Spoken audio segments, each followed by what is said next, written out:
13,000 soldiers, 4 civil affairs commands, 2 psychological operations groups, and 1 training brigade. We are Army Reserve soldiers with the U.S. Army Civil Affairs and Psychological Operations Command Airborne, located at Fort Bragg, North Carolina, and this is our story.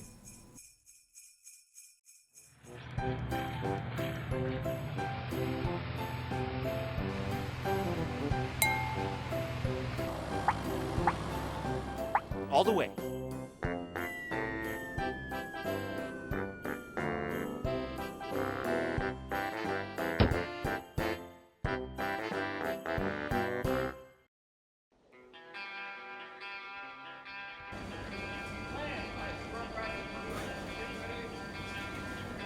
Every year, Operation Toy Drop collects thousands of toys and trains hundreds of paratroopers with foreign jump masters, hoping for the opportunity to receive their jump wings.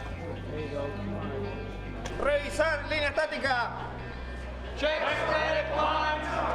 Hundreds of hours of planning, along with dozens of Army Reserve personnel from the U.S. Army Civil Affairs and Psychological Operations Command Airborne, make this event successful every year since its inception in 1998. The USACAPOC soldier who started this tradition was Staff Sergeant Randy Oler, who had a vision of putting a smile on every kid's face during the holidays. You would think with all the buddies he has here with, SF buds and the diver guys that he'd turn to, just me. But when we were sitting down talking, we talked to Corps, Sergeant Murray at the time, Sergeant First Class Murray, we were just shooting a breeze about, hey, what about this? And we talked about Toys for Tots, and he talked about when he was in Bosnia, he'd see kids, that didn't have any toys, and he talked to a couple of them, and their fathers were deployed. So he kind of got that, what I call the Tennessee light bulb came on. He goes, I wonder if, back home the same thing happens. If when the family member is deployed, if the kids suffer. So he came home and we were sitting down basically at a picnic table and said, we ought to try to do something like that. And most of the time we sit there and go, man, he has these wild ideas. So we go, sure man, yeah, we'll do that. And we walked up going, no. But about 15 years later, here we are.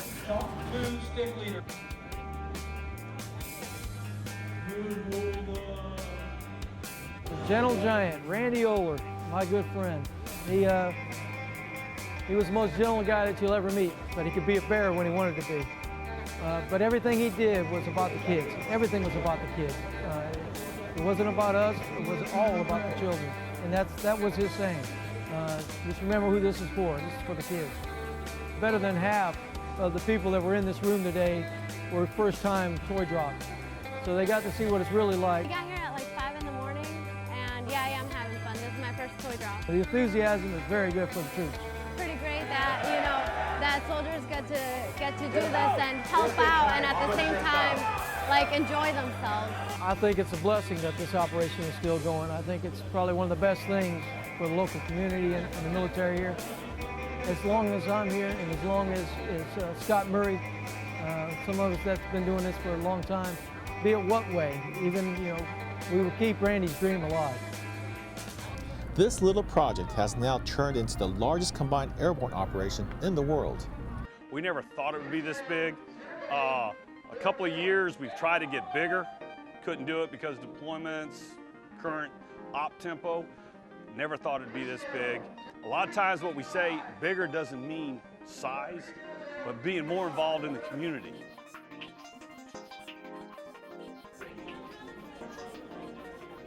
We were trying to figure out how do you bribe a soldier to give up a good toy. And of course, being the home of the Airborne, we figured, if we do this as a jump, we figured, yeah, anybody wants to jump. Didn't seem like it was right. We said, if we put the carrot out there, we'll give you foreign jump wings, then you'll bring a toy. Then it was like, okay, now who can do this? And Germany was usually the first one we could come up with. We said, yeah, we know some people, we'll try them. We made a couple calls. Randy, we talked to some of the people over SWIC, at the JFK school. They knew somebody who knew somebody who knew somebody else. And lo and behold, 10 days later, they said, well, if you'll write a letter to the embassy asking permission, for them to come, we think we can do this. Sent a letter, Germany came. We had 200, maybe 250 people, but we had jump wings and we got 250 toys, and that's all that mattered. So we were happy with it. Since then, many countries from across the globe have participated in Toy Drop. Oh, it's great. I mean, you can just hear it in the room when somebody wins a ticket to jump. I haven't seen jumpers this excited to jump in a long time, and maybe it's for the toys and the kids, or maybe these guys are just happy to get out on a Saturday and jump, but everybody here seems really excited to jump. I'm right here. Planning for such a big event starts the day after Operation Toy Drop ends. As soon as Toy Drop's concluded, we'll start out with an after-action review. So we'll kind of look at what went right, what went wrong, and try and use that to lead into the next year. I think one of the things that people don't really realize, because they just see the finished product, so they don't realize how much really goes into planning this. It's a really huge effort, and what people don't realize a lot of times is this is the largest combined joint air operation of its type in the world. It took actually months in preparation. It's important that we had to have enough equipment in terms of computers and printers and logistics with G6 and communications in place. And then also we had at least a team of 20 to 25 soldiers to complete our operations for Toy Drop. And you know, it's important to make sure that the soldiers are placed correctly, that they're all trained on the equipment, and then also handling all of the printing of the certificates and memos, and then handling the wing ceremony. So it took a lot of months in preparation to get everything ready for Toy Drop. From about 250 toys in its first year to as many as 20,000 in 2011, the number of toys donated increased due to a small, tight-knit Airborne community and with the use of social media to create public service announcements such as, It is that time of year, paratroopers. Operation Toy Drop is just around the corner. This is a chance to give a toy to a needy child and earn 400 wings. Here's what you need to bring: your uniform, your helmet, your dog tags. If you want to donate, bring a new unwrapped toy to Green Ramp on December 6 by 0800. You will also need to be on hazardous duty orders. For more information, go to www.toydrop.net. the interest of USACAPOC soldiers also hit those outside Fort Bragg. We're doing a toy drop to the Children's Hospital here in El Paso, Texas. You know, we have a great bunch of soldiers, and they did a phenomenal job collecting these toys, and it's really neat that they got to bring some kids down to receive some of the toys in person. Well, there's smiles on the kids' faces, but there's also smiles on the soldiers' faces, because it's an opportunity to give, and as soldiers, it's part of what we do.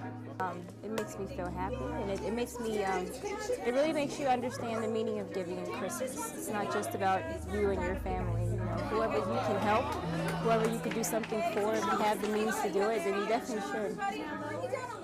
I just think back to when I was a kid, and you know, every kid looks forward to Christmas, and they want to know what they got, and just because they're in a hospital, they shouldn't have to lose out on that experience. So for us to be able to provide that kind of makes it seem like they're, you know, a little bit of home.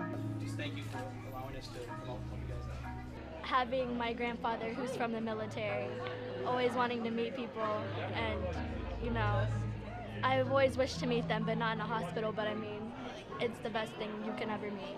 So I've also thought about, when I was younger, I've always wanted to go be in Air Force, because I like airplanes and stuff like that, so that's something I've always thought about. So. Cool. Any Christmas wishes this year? To get out of here and to be better, and for, you know, all my family in the Philippines, for them to be better and all that stuff. The Operation Toy Drop website and the Operation Toy Drop Facebook site allow followers to receive information on Toy Drop. Public affairs professionals and combat camera units help market Toy Drop with spectacular video and photo coverage. With the assistance of the Army Reserve Command, a live one-hour show is broadcasted every year from Sicily Drop Zone, explaining how CAPOC has combined the toy collecting operation along with airborne operations. Okay, that's awesome. Several types of cameras are used to document Operation Toy Drop, to include this goggle cam footage.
We've been doing this for 16 years now, and two things we do every year at Toy Drop. We collect a whole bunch of toys for children in the community, and it's our way of giving back to the community, and we put a bunch of paratroopers safely out of aircraft, so we're going to do the same thing this year.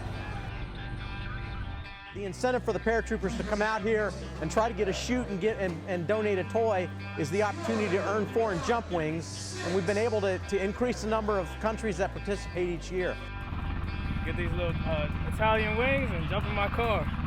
It's just an awesome opportunity to see how they do what they do compared to how we do our things, and it's just an awesome opportunity.